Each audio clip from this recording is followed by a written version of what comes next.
का जो टॉपिक है वो टॉपिक है कि जीएसटी के अंदर ना एक चेंजेस आए हैं यूटिलाइजेशन ऑफ आईटीसी के अंदर सेट ऑफ जो हम करते थे सीजीएसटी, एसजीएसटी और आईजीएसटी का, उसमें चेंजेस आया है, नोटिफिकेशन आया अभी हाल फिलहाल में ही। तो उसको ना हम समझते हैं कि कैसे हो। सबसे पहले हमें ये समझना पड़ेगा कि पहले प्रॉब्लम क्या थी। तो देखो प्रॉब्लम पहले ये थी, हम परचेज करते हैं तो हमें आईटीसी मिलता है, ठीक है, परचेज करते हैं तो आईटीसी मिलता है।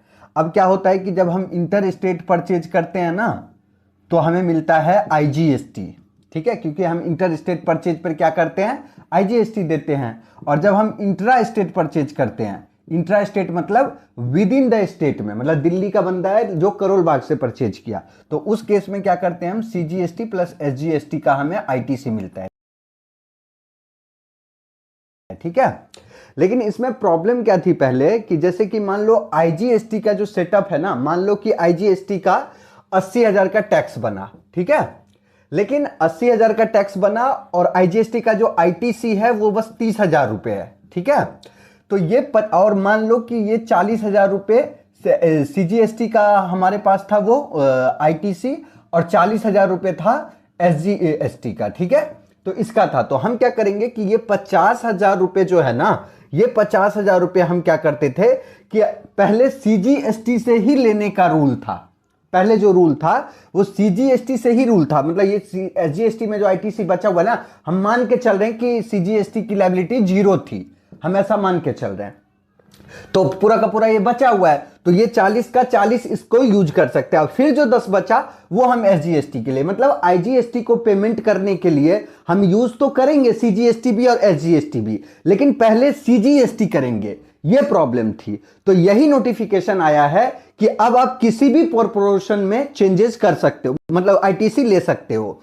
जैसे कि जब हमें 50,000 का लायबिलिटी है आईटीसी का, तो हम चाहे तो एसजीएसटी से जो अमाउंट लेना चाहे और सीजीएसटी से जो अमाउंट जिस प्रोपोर्शन में चाहे हम ले सकते हैं। यही नोटिफिकेशन आया है। अब देखो ये 1 मिनट समझते हैं कि ये चीजें बनेगी कैसे। ये चीजें तब बनती है कि मान लो कि कोई बंदा है जो परचेज कर रहा है क्या, इंटर स्टेट, क्या कर रहा है, परचेज कर रहा है इंटर स्टेट कम, ठीक है, और सेल कर रहा है इंटर स्टेट ज्यादा, ठीक है। क्यों? क्योंकि परचेज अगर इंटर स्टेट वो कम करेगा तभी तो उसे क्या मिलेगा, आईजीएसटी का आईटीसी कम मिलेगा।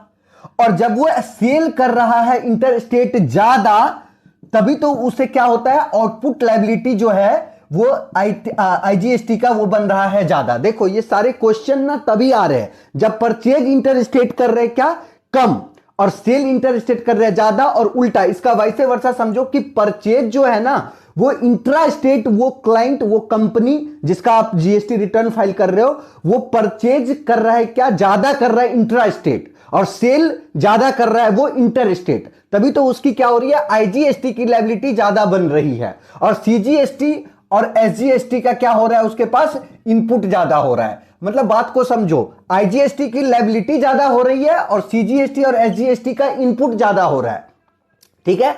अब देखो ये प्रॉब्लम को क्या सॉल्व कर रहा है ये नोटिफिकेशन, वो एक बार देख लेते हैं। प्रॉब्लम को सॉल्व ये कर रहा है ये नोटिफिकेशन कि पहले क्या होता था कि जब हम क्या करते थे कि सीजीएसटी से यूज करते थे, एसजीएसटी से उसके बाद यूज कर सकते थे, ये रूल था। अब क्या हुआ कि मान लो 30,000 रुपए हमें इस दोनों में से किसी से करना है, तो हमने सीजीएसटी से कर लिया, ठीक है। अब नेक्स्ट मंथ क्या हुआ कि नेक्स्ट मंथ क्या होगा कि मान लो कि आईजीएसटी की लायबिलिटी क्या हुई, नहीं आई इस बार, लेट सपोज करते हैं, या कम आई, या इतना आई कि आईजीएसटी की आईटीसी से सेट ऑफ हो गया, तो सीजीएसटी और एसजीएसटी की लायबिलिटी बनी। अब देखो प्रॉब्लम क्या है ना जीएसटी में कि सीजीएसटी की लायबिलिटी को हम एसजीएसटी से सेटअप नहीं कर सकते और एसजीएसटी की लायबिलिटी को सीजीएसटी से सेटअप नहीं कर सकते। मान लो 20,000, लेट सपोज 20,000 की लायबिलिटी आई और सीजीएसटी इसमें भी आई, क्योंकि देखो ऑब्वियसली सीजीएसटी और एसजीएसटी की हमेशा बराबर आईटीसी मिलेगी, क्योंकि सीजीएसटी एसजीएसटी हमेशा लगता है साथ साथ, और आईटीसी भी इसका सेम रहेगा, ठीक है ना। तो ये क्या करेंगे हम कि 20,000 की लायबिलिटी बन गई, ठीक है। अब क्या हुआ कि मान लो कि 20-20 हजार रुपए की लायबिलिटी आईटीसी बचा हुआ है और 25-25 हजार रुपए का क्या बन गया, इसका लायबिलिटी बन गया। तो देखो अब क्या होगा कि दिक्कत यहां पे क्या आ जाती है कि 1 मिनट के लिए मान लो कि इसका 15 ही आ रहा है, ठीक है, इसका 15 ही बना और इसका 25 बन गया। तो ये 20 यूज करके 5,000 रुपए ना हमें कैश में देना पड़ता था, क्योंकि हम एसजीएसटी तो बच तो रहा है 5,000 का आईटीसी, लेकिन हम इसको ले नहीं सकते।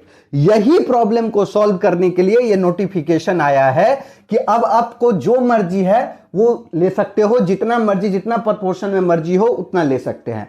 तो अब हम क्या करेंगे वो देख लेते हैं कि ताकि हमारा कैश में जो पेमेंट है वो कम से कम करना पड़े या ना करना पड़े या यूज हो जाए, उसको एक बार देख लेते हैं, ठीक है।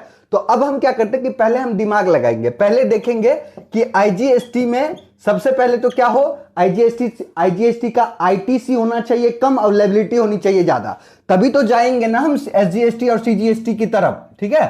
तो हमें सबसे पहले यह देखना होता है कि सीजीएसटी और एसजीएसटी में ना ज्यादा आईटीसी किसका बचा हुआ है, हम उसको ज्यादा यूज करें। हमारी कोशिश ये रहे कि जब हम नेक्स्ट मंथ जाएंगे ना तो नेक्स्ट मंथ सीजीएसटी और एसजीएसटी बराबर रहे या आसपास रहे, ये हमेशा हम दिमाग में रखेंगे। तो इसलिए जब आईजीएसटी की लायबिलिटी मान लो 1 लाख रुपया में पे करना है जो कि बचा हुआ है एसजीएसटी और सीजीएसटी में, तो हम क्या देखेंगे हमेशा कि किसका ज्यादा आईटीसी बचा हुआ है, उसमें से ज्यादा यूज करेंगे। ये नहीं कि हाफ हाफ कर दिया, नहीं कि पहले तो नहीं कर रहे, पहले तो सीजीएसटी का करना पड़ता था, नहीं, ज्यादा उसका करेंगे जिसका ज्यादा आईटीसी बचा हुआ है। यह बात हमेशा ध्यान रखना कि ज्यादा उसी का यूज जिसका ज्यादा आईटीसी बचा, किस में, सीजीएसटी और एसजीएसटी में, यह ध्यान रखने की बात है। तो यही चीज है, यही नोटिफिकेशन था। आई होप आप लोग समझ पाए होंगे।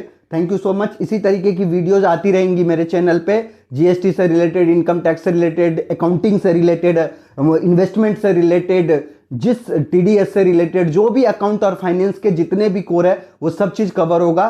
Thank you so much.